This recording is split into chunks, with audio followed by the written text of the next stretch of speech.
वकील साहब ने दीपिका पादुकोण सहित शाहरुख खान और 5 अभिनेत्री पे एफआईआर कर दिया है। अब वो कह रहे हैं कि शाहरुख खान ये सब जाएंगे जेल में। तो दावा कर रहे हैं, मीडिया में चिल्ला रहे हैं कि हमने केस किया, उनको जेल भेजेंगे। आपको मैं कह रहा हूँ जिस दिन वो जेल चला जाएगा मैं वकालत छोड़ दूंगा। तो आदमी इतना इन्वेस्ट किया, उसको मालूम है कि हिंदुस्तान की जनता को कैसे इसके नब्ज को, तो उन्होंने कहा कि यहाँ के लोगों को धार्मिक भावना को भड़काना बहुत आसान है। और यहाँ का कहा गया कि धर्म का जो नशा होता है वो अफीम के नशा से कई गुना ज़्यादा होता है, अंधे हो जाते हैं। अभी शाहरुख खान का विरोध ये होना चाहिए कि भाई आपने इतना ऑप्शन इनको कैसे करने किया। मध्य प्रदेश में इसको कहा जा रहा है कि नहीं चलने देंगे सिनेमा घरों में, अब बाकी बिहार हो, अलग अलग स्टेट्स हो, इसको रोक देने की मांग हो रही है। ये माइक पर आके कोई आदमी, मैं यदि कह दूंगा कि देश में किसी भी मुसलमान को नहीं रहना। तो जैसा कि आपने देखा कि पूरे देश में अभी ट्रेंड कर रहा है कि बाइकॉट कर दो पठान को, यानी बाइकॉट कर दो बेशरम रंग को और शाहरुख खान को और दीपिका पादुकोण को। तो लो भाई, बाइकॉट करते करते अब वकील साहब इस पे केस भी कर दिए हैं। बता दें आपको, मुजफ्फरपुर के एक वकील साहब ने दीपिका पादुकोण सहित शाहरुख खान और 5 अभिनेत्री पे एफआईआर कर दिया है। अब वो कह रहे हैं कि शाहरुख खान ये सब जाएंगे जेल में। तो जितने भी दर्शक हैं बहुत ज्यादा सोच में पड़ गए हैं कि क्या भाई साहब बेशरम रंग और पठान वाकई में फ्लॉप हो जाएगा, सिनेमा में आ नहीं पाएगा। तो इसके लिए हम अभी बात करने के लिए आ गए शिवनंदन भारती जी से, जो पटना हाई कोर्ट के प्रसिद्ध अधिवक्ता हैं। इनसे पूरी बातें होगी पठान को लेकर और बेशरम रंग को लेकर, दीपिका पादुकोण को लेकर और उस भगवा कलर का बिकनी जो है उसको भी लेकर। तो सबसे पहले आपका स्वागत है सर हमारे चैनल में। बहुत बहुत शुक्रिया आपका भी। हाँ, अच्छा, आपने सर वो बेशरम गाना सुना है क्या, दीपिका पादुकोण और शाहरुख खान वाला? मैंने वो गाने को, जब ये चर्चा हुआ तो मुझे लगा कि आखिर क्या इस गाने में कौन सी ऐसी बात है कि जो लोग इतना विवाद कर रहे हैं। तो मैंने देखा तो ऐसा कहीं कोई चीज इसमें नहीं मटेरियल है कि जिस पर इतनी विवाद होनी चाहिए। मेरा अपना दृष्टिकोण है वो, हाँ, उसका विरोध होना चाहिए कि वो अश्लीलता का जो कपड़े का जो तरीका था, उस तरीका में जो है सो वो एक ऑब्जेक्शनेबल है। लेकिन आप एक चीज़ समझिए कि अभी इसका विरोध एक हिंदू संगठन के लोग कर रहे हैं, हम और आप भी हिंदू हैं। लेकिन एक नेचुरल तरीके से जब मैं लॉजिकली जब सोचा तो मुझे लगा कि एक दो बातें समझिए कि जो अभी शाहरुख खान का विरोध ये होना चाहिए कि भाई आपने इतना ऑप्शन इनको कैसे करने किया। हालांकि उनकी अपनी आज़ादी है, वो कर सकते हैं। सेंसर बोर्ड होता है और बोर्ड का काम होता है कि यदि कोई ऑब्जेक्शनेबल चीज़ होता है तो उतना पार्ट को आप डिलीट कराइए और फिर आप उसको फिर से परमिशन रिलीज कीजिए। रिलीज करने की उसको अथॉरिटी होती है। तो और बोर्ड किसके अधीन होता है? सरकार के अधीन। तो सरकार किनकी है? केंद्र में बीजेपी, जो हिंदू संगठन के वो ये हिमायती करते हैं। तो आखिर वहां से पास कैसे हो गया ये चीज? यानी देखा जाए तो दिखावे के लिए आपको तो लग रहा है इंटरनली कि भाई ये चीज है, लेकिन तह खाने की ये चीज बातें होती कि सारी चीजें सुनियोजित तरीके से होती है। हमारे और आपकी भावना को आहत पहुंचाते हुए एकदम उसको झकझोर देके ताकि वो वहां तक पहुंचे लोग, उनका अटेंशन लेने का एक तरीका होता है।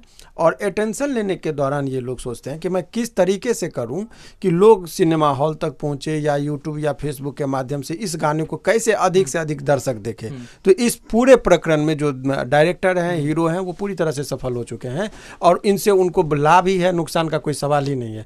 जितना आप कह रहे हैं कि बाइकआउट करो, उतना लोग, चूंकि वो निगेटिव माइंड होता है, जितना कहिएगा, बच्चे को भी कहिएगा कि मत देखो तो वही देखेगा। तो जितना आप चिल्ला रहे हैं मत देखो, जितने लोग चिल्ला रहे हैं उतने लोग समझिए उनका प्रमोशन कर रहे हैं और वो अपना काम करते हैं लोग। लेकिन सर ये डिमांड कर रहे हैं, फिल्म तो अभी रिलीज नहीं हुआ, 25 को रिलीज होगा, तो उतना हम लोग सीन काट के मांगते हैं।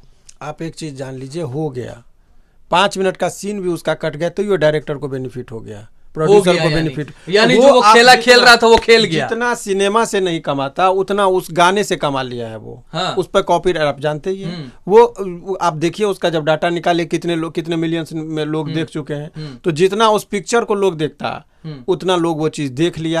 अब उससे जितना उनको इनकम होना चाहिए था, बेसिक जितना, उससे कई गुना एक्सपेक्टेशन से ज्यादा वो कमा चुके हैं। और ये सारी चीजें आपको जो लगती है कि ये हो रहा है, सडन नहीं है, बहुत ये योजनाबद्ध तरीके से सब चीज की जाती है। तो सर एक सेकंड, जैसा आपने कहा कि बीजेपी की सरकार है, उसका सेंसर है, उसने पास कर दिया, जो भी हिंदू धर्म वाले हैं, जो भी सनातन धर्म वाले हैं, वो फिर क्यों विरोध कर रहे हैं जब उनके ऊपर वाले ही पास कर दिया उसको? उतना सोचने के लिए तर्क शक्ति होनी चाहिए। ये सोच नहीं पा रहे हैं ना। यदि इतना डेप्थनेस होता तो लोग अभी मान लिया नीतीश कुमार जी ने क्या कहा था कि शराब पियोगे तो मरोगे, एक बयान है। तो भाई आप वो एक्सपेक्ट ये करें कि भाई उसके इतनी समझ होनी चाहिए कि हमको शराब नहीं पीना उससे मरेंगे, चाहे आप पॉइजनस की वजह से मरिए या किडनी खराब होगा उस वजह से मरना ये है। तो यदि इतनी सोच ही इसकी हो जाती तो फिर जन जागरण चलाने की जरूरत क्या होती है। ठीक उसी तरीके से लोग देखिए, जब आप कर मुट्ठी भर लोग आप पे ऊपर शासन क्यों करते हैं। नेताजी सुभाष चंद्र बोस का एक नारा याद है, उन्होंने कहा था कि समस्या मैं भी देखता हूँ, समस्या तुम भी देखते हो, समस्या के खिलाफ मैं आवाज उठा देता हूँ, इसीलिए मैं नेता कहलाता हूँ और मेरे ही नाम का तुम जिंदाबाद करते हो। तो सवाल यह है कि आप समस्याएं जो भी देख रहे हैं, तो वो जान रहा है, वो जो आदमी इतना इन्वेस्ट किया उसको मालूम है कि हिंदुस्तान के जनता को कैसे इसके नब्ज को, तो उन्होंने कहा कि यहाँ के लोगों को धार्मिक भावना को भड़काना बहुत आसान है। और यहाँ का कहा गया है कि धर्म का जो नशा होता है वो अफीम के नशा से कई गुना ज़्यादा होता है, अंधे हो जाते हैं लोग। तो उसमें वो तर्क, जहाँ आस्था है वहाँ तर्क नहीं होगा, और तर्क नहीं है तो इस चीज़ को वो आप समझिए कि सारे तरीकों को योजनाबद्ध तरीके से, सुनियोजित तरीके से इसको किया गया है। उसमें बहुत सारी चीज़ें जो आप नहीं देख रहे हैं, उसके पीछे की कहानी यही होती है। और अनेकों चीज़ जगह होता है, डायरेक्टर, प्रोड्यूसर, सारे लोग बैठते हैं, हीरो बैठते हैं, कहते इस तरीके का करो, और अपने ही लोगों को पैसा देकर कहते हैं कि 2-4 लोगों को, संगठन वाले को, कि तुम इस तरह का विरोध करो, और वो लोग उसमें जाल में फंसते, और धीरे धीरे धीरे आम जनता तक ये बातें आने लगती है, और वही खबर जो है सो फिर चर्चा होती है। और इससे शाहरुख खान का एक चीज बताए ना कि इस उम्र में भी शाहरुख खान की यदि आज जिक्र हो रहा है एज ए हीरो, तो ये बहुत बड़ी कामयाबी है उनके लिए। बिल्कुल। दीपिका पादुकोण की शादी हो गई। जनरली शादी के बाद किसी भी हीरोइन का वो क्रेज नहीं रहता है, घटता है। आज यदि उसके जिस्म का ही लोग नुमाइंदगी करके यदि उसकी चर्चा कर रहे हैं तो वो सफल है, सफल आर्टिस्ट है।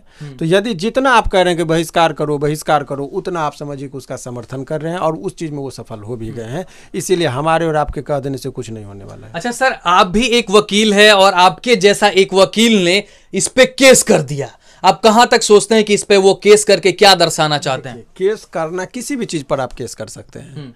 केस करना और केस का मेंटेनेबल और जीतना वो अलग मामला होता है। कभी कभी चर्चा में बने रहने के लिए इस तरह की बातें होती है। केस किस आधार पर? तो वकील साहब जो शाहरुख खान, दीपिका पादुकोण पे केस कर रहे हैं, तो वो क्या चर्चा में रहने के लिए? मैं दावे के साथ कह सकता हूं, आप लिख लीजिए, आप फिर आप हमसे बात कीजिएगा। उस केस में कुछ नहीं होना है, ये डिसमिस होता है इस तरह का केस। लेकिन वो तो दावा कर रहे हैं, मीडिया में चिल्ला रहे हैं कि हमने केस किया, उनको जेल भेजेंगे। आपको मैं कह रहा हूं, जिस दिन वो जेल चला जाएगा मैं वकालत छोड़ दूंगा। इस केस में यदि आप कह रहे हैं तो मैं छोड़ दूंगा वकालत। हाँ, उसमें कुछ नहीं होना है। ये सब गुमराह करने के लिए तो वो इतना तर्कहीन बात कर रहे हैं। आप in order to constitute a crime 2 things is necessary. यदि आप पूछिए कि अपराध की श्रेणी में ही लोगों को जेल होता है, आप जानते हैं अपराध जिसको कहते हैं उसके लिए 2 चीजों का होना आवश्यक है। आप एक कॉमन एक तर्क समझिए, एक होता है कि इरादा, जिसको हम लोग इंटेंशन कहते हैं, और दूसरा होता है कार्य।